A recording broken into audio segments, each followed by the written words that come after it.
স্টুডেন্টরা এবং অভিভাবকরা বলছিল যে রোজার আগে আগে এসএসসিটা শেষ করতে, অর্থাৎ 8th of ফেব্রুয়ারিতে এসএসসি শেষ করার জন্য তারা রিকোয়েস্ট করছিল এবং জানুয়ারির শেষ দিকে শুরু করে 15 ডেজ টাইমের ভিতরে। এটা ছিল এসএসসির আলোচনা। আর এইচএসসির আলোচনা আমি শুনে আসছি তারা কোনো স্টুডেন্ট টিচার বলছিল মে, কেউ জুন, কেউ এপ্রিল, তো সম্ভবত সিদ্ধান্ত হয়েছে জুনের দিকে হবে। আমি চলে আসছি এখানে তাড়াতাড়ি করে। শিক্ষামন্ত্রী আ.ন.ম এহসানুল হক মিলন বলেছেন, আগামী বছর এসএসসি পরীক্ষা জানুয়ারির শেষ সপ্তাহে এবং এইচএসসি পরীক্ষা জুন মাসে আয়োজন করা হবে। বুধবার 13 মে বিকালে ইসলামিক ইউনিভার্সিটি অফ টেকনোলজির আইইউটি গাজীপুর বোর্ডবাজার ক্যাম্পাসে শ্রেষ্ঠত্ব পুরস্কার বিতরণ অনুষ্ঠানে প্রধান অতিথির বক্তব্যে তিনি এসব কথা জানান।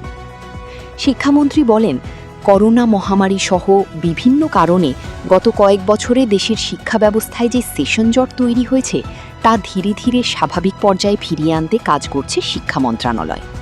শিক্ষার্থীদের ওপর অতিরিক্ত চাপ কমানো এবং পাঠদান কার্যক্রম সুশৃঙ্খল রাখতে বাস্তবসম্মত সময়সূচি নির্ধারণ করা হয়েছে। ডিসেম্বরে পাবলিক পরীক্ষা আয়োজনের পরিকল্পনা থাকলেও শিক্ষার্থী, অভিভাবক ও শিক্ষকদের মতামত বিবেচনায় সরকার সেই সিদ্ধান্ত থেকে সরে এসেছে উল্লেখ করে তিনি আরও বলেন, আগামী বছর এসএসসি পরীক্ষা জানুয়ারির শেষে এবং এইচএসসি পরীক্ষা জুনে নেওয়া হবে।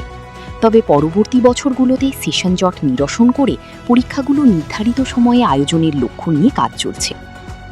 শিক্ষামন্ত্রী বলেন, শিক্ষা মন্ত্রণালয় ও নীতি নির্ধারকদের কারণে কোনো শিক্ষার্থীর জীবন থেকে অতিরিক্ত সময় নষ্ট না হয় সেজন্য ধাপে ধাপে সবকিছু সমন্বয় করা হচ্ছে। পাশাপাশি বিশ্ববিদ্যালয়গুলোর ভর্তি ও একাডেমিক কার্যক্রম নিয়মিত করার উদ্যোগ নেওয়া হয়েছে। লক্ষ্য রাখা হয়েছে প্রতিটি বিশ্ববিদ্যালয়ের একাডেমিক ক্যালেন্ডার 31 ডিসেম্বরের মধ্যে শেষ করা। অনুষ্ঠানে বিশ্ববিদ্যালয়ের উপাচার্য ডক্টর মোহাম্মদ রফিকুল ইসলামের সভাপতিত্বে আরও বক্তব্য দেন উপ উপাচার্য ডক্টর হিসাইন আরাবী নূরসহ বিভিন্ন বিভাগের শিক্ষক ও কর্মকর্তারা। পরে বিভিন্ন ক্ষেত্রে কৃতিত্ব অর্জনকারী শিক্ষক ও শিক্ষার্থীদের হাতে সার্টিফিকেট ও সম্মাননা তুলে দেন মন্ত্রী। এর আগে একই দিন শিক্ষা মন্ত্রণালয়ে এসএসসি ও এইচএসসি পরীক্ষার সম্ভাব্য সময়সূচি নিয়ে এক সভা অনুষ্ঠিত হয়। সেখানে অংশ নেওয়া অধিকাংশ শিক্ষার্থী, শিক্ষক ও অভিভাবক ডিসেম্বরে এসএসসি পরীক্ষা আয়োজনের বিরোধিতা করেন। তাদের মতে 1 বছরই 4 মাস সময় কমিয়ে দিলে শিক্ষার্থীরা চাপের মুখে পড়বে এবং শিক্ষণ ঘাটতি তৈরি হবে। সভা শেষে শিক্ষামন্ত্রী জানান, শিক্ষার্থী, শিক্ষক, অভিভাবক ও বিশেষজ্ঞদের মতামতের ভিত্তিতেই সরকার চূড়ান্ত সিদ্ধান্ত নেবে।